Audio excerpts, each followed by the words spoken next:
warahmatullahi wabarakatuh. Perkenalkan, nama saya Nur Latifah, NIM saya 180101040654. Saya mahasiswa UIN Antasari Banjarmasin, pendidikan matematika angkatan 2018. Video kali ini untuk menyelesaikan tugas final PPL 1 dengan supervisor saya, Ibu Mega Kurniawati, MPD. Nah, kali ini kita akan membahas tentang penyajian data. Nah, pada jenjang sebelumnya, kalian pasti sudah mempelajari tentang pengolahan data dan penyajian yang melibatkan jumlah data yang kecil. Bagaimana data yang diolah dalam jumlah besar jika sekelompok data yang lebih dari 30 data disajikan dengan diagram batang. Bagaimana kira-kira diagram batang yang didapatkan? Nah, pada bab ini kita akan dihadapkan dengan data yang berukuran besar minimal 30 data. Kita akan mempelajari bagaimana mengolah dan menyajikan data berukuran besar dengan lebih efisien dan bermakna.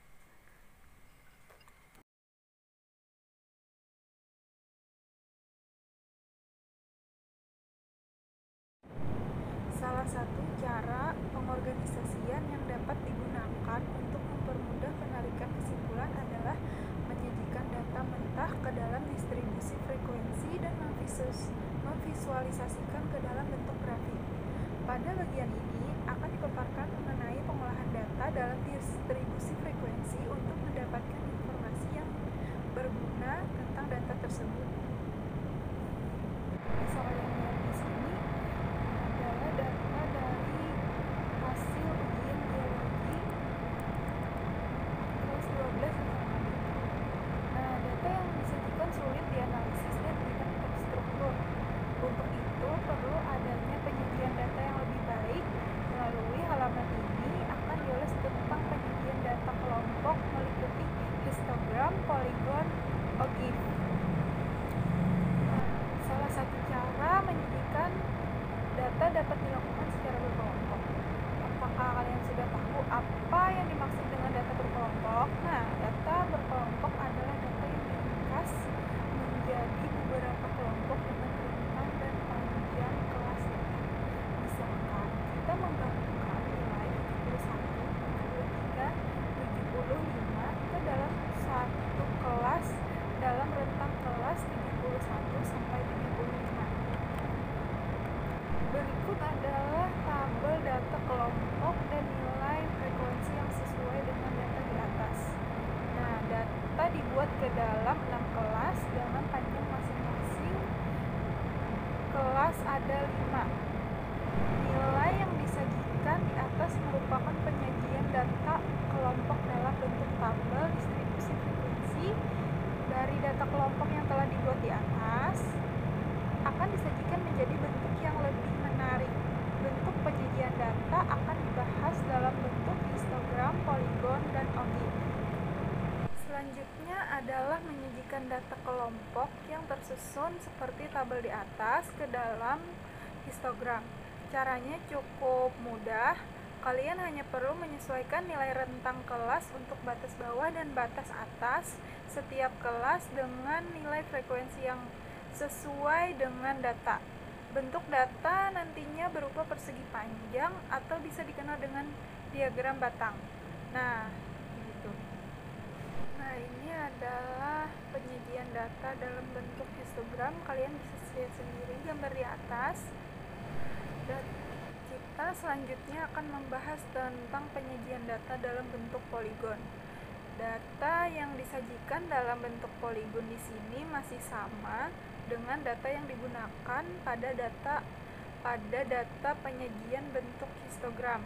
Untuk membuat penyajian data bentuk poligon, kalian hanya perlu mencari titik tengah pada masing-masing kelas. Titik tengah ini akan mewakili nilai untuk setiap rentang kelas. Nah, nilai titik tengah diperoleh dengan cara menjumlahkan batas atas dan batas bawah masing-masing kelas. Nah, kalian bisa lihat sendiri ini adalah data dalam bentuk poligon. Nah, langkah selanjutnya kalian hanya perlu menyesuaikan nilai titik tengah masing-masing kelas dengan nilai frekuensi yang sesuai. Hasil untuk poligon untuk tabel kelompok dapat dilihat, kalian dapat lihat sendiri pada gambar di atas.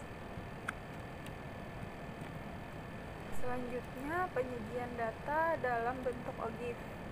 Data bentuk OGIF ini melibatkan nilai batas atas dan batas bawah, frekuensi kumulatif lebih dari dan kurang dari. Nah, jadi kalian hanya perlu mencari terlebih dahulu masing-masing nilai tersebut. Berdasarkan data yang diperoleh dari dua gambar OGIF, yaitu OGIF positif dan OGIF negatif. Untuk membentuk OGIF positif, kita gunakan frekuensi kumulatif kurang dari, sedangkan untuk membentuk OGIF negatif, kita gunakan frekuensi kumulatif lebih dari. Nah, di sini ada nilai ujian akhir pembelajaran matematika kelas 12 SMA Bintang. Dapat dilihat di bawah ini. Nah, ini adalah bentuk data mentah dari nilai ujian akhir pembelajaran matematika kelas 12 SMA Bintang. Nah, informasi yang dapat diambil dari data tersebut adalah 50% siswa dalam kelas tersebut mendapatkan nilai rentan 71 sampai 90. Hanya ada satu siswa yang mendapat nilai 41 sampai 50. Sedangkan 6 siswa mendapat nilai istimewa yaitu di atas 90. Nah, data nilai akhir matematika yang dikelompokkan beberapa kelompok data. Jika dikelompokkan menjadi 6 kelas, maka distribusi frekuensi yang didapatkan adalah sebagai berikut. Kelas ini adalah siswa yang mendapatkan nilai 41 sampai 50 ada berjumlah 1 orang, 51 sampai 60 berjumlah 6 orang, 61 sampai 70 berjumlah 9 orang, 71 sampai 80 berjumlah 11 orang, 81 sampai 90 berjumlah 11 orang, dan 90 sampai 100 berjumlah 6 orang. Nah, kalian bisa lihat kan, ini ada batas kelas, batas atas dan batas bawah. Yang 40,5 adalah batas bawah, yang 50,5 adalah batas atas.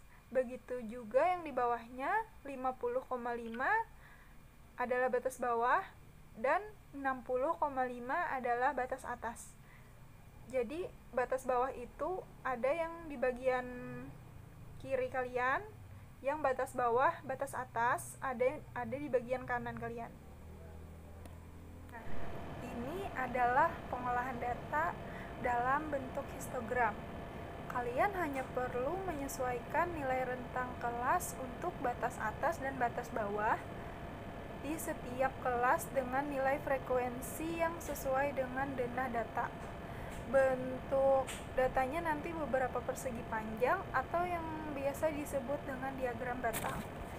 Nah, kalian bisa lihat kan, itu ada 40,5 sampai 50,5. Nah, itu batas bawah, batas atas. Nah, yang satu itu jumlah siswa yang mendapat nilai 40,5 sampai 50,5. Jadi itu ada satu siswa. Jadi yang 50,5 sampai 60,5 ada 6 siswa. 60,5 sampai 70,5 ada 9 siswa. Dan 70,5 sampai 80,5 ada 11 siswa. Begitu juga selanjutnya 80,5 sampai 90,5 ada 11 siswa, dan yang mendapat nilai istimewa 90,5 sampai 100 yaitu ada 6 siswa. Nah, selanjutnya kita mengolah data ke dalam bentuk poligon. Masih sama dengan bentuk data histogram. Kalian hanya perlu mencari nilai titik tengah pada masing-masing kelas. Titik tengah ini akan mewakili untuk setiap ruang kelas. Nilai titik tengah diperoleh dengan cara menjumlahkan batas atas dan batas bawah masing-masing kelas. Nah, bisa kita lihat kan, itu 40,5, tengah-tengah antara 40,5 sampai 50,5. Nah, seperti itu.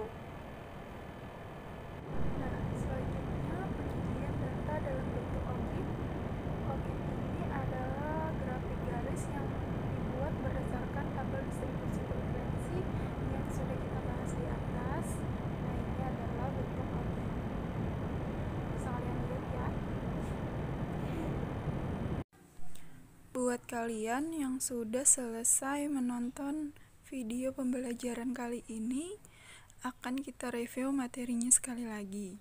Jadi, distribusi frekuensi merupakan distribusi yang hanya berisikan jumlah frekuensi dari setiap kelompok data atau kelas. Histogram dan poligon frekuensi adalah dua grafik yang sering digunakan untuk menggambarkan distribusi frekuensi. Histogram merupakan grafik batang dari distribusi frekuensi, dan poligon frekuensi merupakan grafik garis. Pada histogram, batang-batangnya saling melekat atau berhimpitan, sedangkan poligon frekuensi dibuat dengan cara menarik garis dari satu titik tengah batang histogram yang lain. Dan pada akhirnya kita sudah berada di penghujung acara. Saya Nur Latifah harap pamit undur diri, dan jangan lupa belajar yang giat untuk menjadi orang sukses. Bagaimana? Apakah kalian sudah mengetahui beberapa fakta menarik seputar virus corona yang sedang marak saat ini? Buat yang sudah menonton dari awal, boleh dong untuk like, share, dan subscribe channel kita. Dan terima kasih banyak. Kita beranjak pada bagian akhir video kali ini. Kesimpulannya adalah bagaimana kita menjaga kesehatan untuk menjaga sistem imun tubuh tetap fit, sehingga virus COVID juga bisa dilawan secara alami oleh mekanisme tubuh kita. Semoga video penjelasan kali ini bermanfaat buat kalian. Jangan lupa bagikan linknya ke teman-temanmu yang ada di sosial media ya. Wassalamualaikum warahmatullahi wabarakatuh. Terima kasih.